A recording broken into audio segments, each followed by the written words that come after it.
ప్రతి వినాయక చవితికి ప్రతి ఇంట్లోనూ విఘ్నాలు తొలగాలని గణనాథుని పూజించడం, వారి శక్తి మేరకు కూడా కుడుములు, ఉండ్రాళ్ళు, ఇతర పండ్లు, పలహారాలు అన్నీ పెట్టి ఆయన్ను సంతృప్తిపరిచే విధంగా కూడా ఎవరి శక్తి మేరకు వాళ్ళు పూజిస్తూ ఉంటారు. అయితే మనం పెట్టేటటువంటి విగ్రహం పర్యావరణానికి హితంగా ఉందా, పర్యావరణానికి హాని చేస్తుందా, దానివలన సమాజానికి మేలు జరుగుతుందా, దేవుడు సంతృప్తి చెందుతాడా, భక్తులుగా మనం ఏ విధంగా వ్యవహరిస్తున్నాం అనేది ఇటీవల కాలంలో పెద్ద ఎత్తున చర్చగా మారినటువంటి పరిస్థితి కనిపిస్తుంది. పర్యావరణానికి హితంగా కేవలం పూర్వం ఎలాగైతే మట్టి విగ్రహాలను సొంతంగా తయారు చేసుకుని ఇళ్లలో పెట్టుకొని పూజలు నిర్వహిస్తారో అలాగా ఇప్పుడు ఎంత పెద్ద ప్రతిమ పెట్టామన్నది కాదు, ఏ విధంగా ఆ ప్రతిమ తయారైంది, అది మనం ఆ నదిలో నిమజ్జనం చేసిన తర్వాత పొల్యూషన్ లేకుండా అటు నీటికి కానీ మన నివసించేటువంటి మట్టికి కానీ నేలకు కానీ ఏ విధమైన ఇబ్బంది కలగకుండా సమాజానికి హితంగా ఉందా లేదనే దాంట్లో ప్రతి ఒక్కరిలో ఇటీవల కాలంలో ఆదరణ పెరిగింది. కేవలం మహానగరాలు, పట్టణాలకు మాత్రమే కాదు, ఏలూరు జిల్లాలో ద్వారకాతిరుమల మండలం కొత్తపల్లి ప్రాంతంలో మనం చూస్తున్నాం వినాయకుడు విగ్రహాలు తయారవుతూ ఉన్నాయి. సెప్టెంబర్ 14వ తారీఖున వినాయక చవితి పండుగ జరుగుతుంది.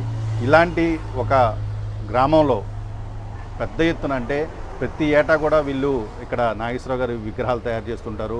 ఈ విగ్రహాలను జిల్లాలో చాలా ప్రాంతాల నుంచి కూడా వచ్చి కొనుగోలు చేసి ఇక్కడ తీసుకెళ్ళి వాళ్ళ మండపాల్లో పెట్టుకొని పూజలు చేసి తర్వాత నిమజ్జనం చేస్తుంటారు. అయితే ఈ విగ్రహాలకు సంబంధించి దాదాపుగా అడుగు నుంచి లేదా అరడుగు నుంచి కూడా విగ్రహాల తయారీ అయితే కొనసాగుతున్నటువంటి పరిస్థితి కనిపిస్తోంది.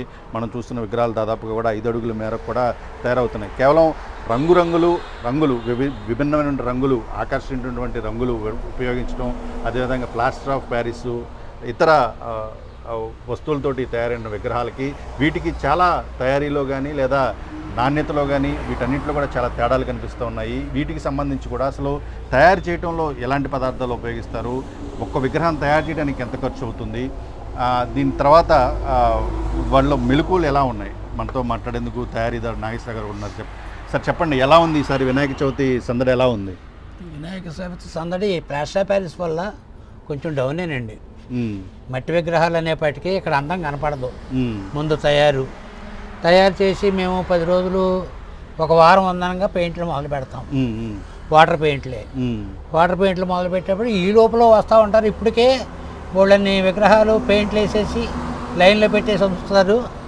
దాన్ని బట్టి చూసేపాటికి ఇక్కడ ఏమి కనపడతలేదు, రంగు లేదు, ఏమీ లేదు అని చూసి వెళ్ళిపోవటం జరుగుతుంది.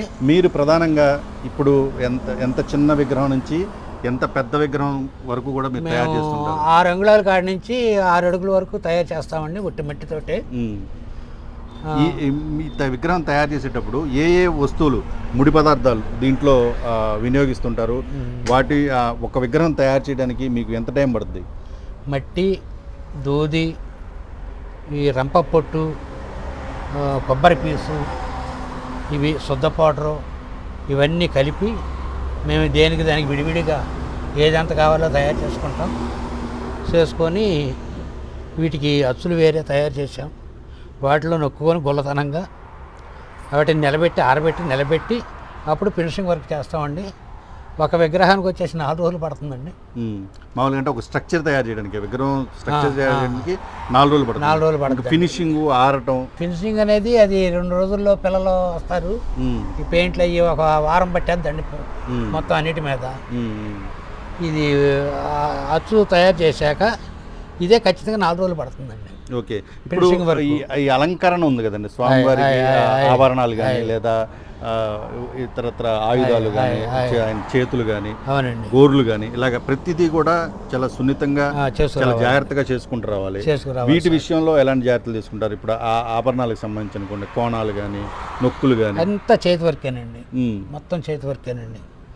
ఏవో మా దగ్గర చిన్న పొల ముక్కలు ఆ వస్తువులు ఉంటాయి, వాటిని పెట్టి డిజైన్ తీసుకొస్తూ ఉంటాం. ఓకే. దీనికి అంటే మీరు కష్టపడ్డ దానికి దాదాపుగా కూడా ఒక విగ్రహం తయారవ్వాలంటే దాదాపు మీరు అన్నట్టు 4 రోజుల నుంచి 10 రోజుల వరకు కూడా పడుతుంది. ఆ ముడి వస్తువులు దొరుకుతూ ఉన్నాయా మీకు? మామూలు జనరల్గా ఇంకా ఎదుర్కొన్నటువంటి సమస్యలు ఏమైనా ఉన్నాయా? ముడి వస్తువులు అంటే ఇక్కడ వచ్చేసి ఈ కాటన్ దూది తణుకు నుంచి తీసుకొచ్చామండి. అది వచ్చేసి 10,000 అయింది. ఓ బేలు వచ్చేసి ఓ సంవత్సరం వచ్చిందండి ఆ బేలు వచ్చి. ఇక పీసు ఇసు అన్ని రేట్లు బాగానే ఉన్నాయండి. ఈ తీరా చూసుకునేప్పటికీ మాకు అందరికీ కూలి పనులు పడతాయండి. ఇక బయటికి వెళ్ళే పని ఇప్పుడు లేకుండా ఎక్కువ మంది కూడా ప్లాస్టర్ ఆఫ్ ప్యారిస్ విగ్రహాలతో తయారైనవి అయితే ఆకర్షణగా ఉంటాయి. ఏ మోడల్ కావాలంటే ఆ మోడల్ వస్తున్నాయండి. విభిన్న రకాలుగా కూడా ఆకర్షణీయంగా ఉంటున్నాయి. అవునండి. మట్టి విగ్రహాలకు సంబంధించి కూడా మీరు అంటే అంటే అనుకోవడానికి మీరు విగ్రహాలు తక్కువ స్థాయిలో చేయగలుగుతున్నామో లేదా అమ్మకాలు తక్కువ జరుగుతున్నాయి అనుకున్నప్పటికి కూడా 800 విగ్రహాల వరకు కూడా మీరు చేయగలుగుతున్నారా? ఎన్ని విగ్రహాలు చేయగలుగుతారు ఒక సంవత్సరం? 50 చేస్తామండి. ఒక 50 విగ్రహాలు చేస్తారు. జూన్ నెలలో మొదలు పెడతామండి. జూన్, జూలై, ఆగస్టు, సెప్టెంబర్ ఈ 3 నెలల మీద ఒక 50 విగ్రహాలు. ఒక 50 విగ్రహాలు తయారు చేస్తారు. ఒక్కొక్క విగ్రహం మీరు గరిష్టంగా ఎంతకు అమ్ముతారు? ఎక్కువగా అమ్మితే ఇప్పుడు 6 అడుగుల విగ్రహం అమ్మారు అనుకోండి సార్, 6 అడుగులు వచ్చేసి 12,000 రూపాయలు. అదే ప్లాస్టర్ ప్యారిస్ విగ్రహం అదే 6 అడుగులకి వస్తుందా? 6 అడుగులకి ఇది రేట్ ఎక్కువ ఉంటుంది, అది రేట్ ఎక్కువ ఉంటుంది. ఇసిరితే ఇసురుతాడని లాక్కుంటారు, లాస్ట్కి వచ్చేప్పటికి వదిలేస్తారు. అలా మోజు ఇంట్రెస్ట్ని బట్టి రేటు పెడతారు. ఇప్పుడు పబ్లిక్ ఎవరన్నా మీ దగ్గరకు వచ్చి ఈ విగ్రహం తయారు చేయండి, మాకు ఈ మోడల్ కావాలి. ఇప్పుడు వినాయక చవితి అదే మన ఎలుక మీద కూర్చున్నటువంటి వినాయక ఎలక మీద, నంది మీద, హంస మీద, నెమలి హంస మీద, ఈ కామన్గా ఏనుగు మీద చేస్తూ ఉంటామండి. ఇక పైకి కాళ్ళు లేపి చేతులు లేపి నాట్య వినాయకుడు లాగా చేయటానికి కుదరదండి. అవును, దానికి ట్రైనింగ్ కావాలి. దానికి ట్రైనింగ్ కావాలి. మీరేమన్నా ట్రైనింగ్ తీసుకున్నారా లేకపోతే మీ చిన్నప్పటి నుంచి మా తాతలమ్మట మా నాన్నలమ్మట చేసుకుంటా ఇలాగే ఉన్నామండి. మాకు ట్రైనింగ్ లేదండి. ఎక్కడెక్కడి నుంచి వస్తున్నారండి? ఇక్కడ మన జీ కొత్తపల్లిలో తయారయ్యే విగ్రహాలు ఎక్కడెక్కడి నుంచి వస్తున్నారు తీసుకెళ్ళారు? రాజమండ్రి నుంచి వచ్చారండి, విజయవాడ నుంచి మట్టి బొమ్మకే వచ్చారు ప్రత్యేకించి. విజయవాడ నుంచి కూడా విజయవాడ నుంచి వచ్చారు, నూజివేడి నుంచి వచ్చారు. అలాగే ఈ చుట్టుపక్కల ఏరియా అంతా కూడా ఈ మట్టి విగ్రహం కావాల్సిన వాళ్ళు తప్పనిసరిగా వస్తారండి. మించి ఇది మనం చూస్తాము. ఇక్కడికి ఈ విగ్రహం ప్రస్తుతం తయారు చేసి ఇంకా రంగులు వేయడానికి రెడీగా ఉంది. ఈ విగ్రహానికి సంబంధించి ఇక్కడ గోపాలపురం సంబంధించినటువంటి గ్రామానికి సంబంధించినటువంటి వాళ్ళు, ఆ ప్రాంతానికి సంబంధించిన గ్రామస్తులు ఈ విగ్రహాన్ని తీసుకున్నారు. ఇక్కడ మనం చూస్తే కనుక భీమడోలుకు సంబంధించి అక్కడ ప్రతిష్ఠించేటువంటి ఆ విగ్రహం ఇది పూర్తిగా తయారైంది. ఇక్కడ ఈ విగ్రహానికి కూడా ఇంకా రంగులు వేయాలి.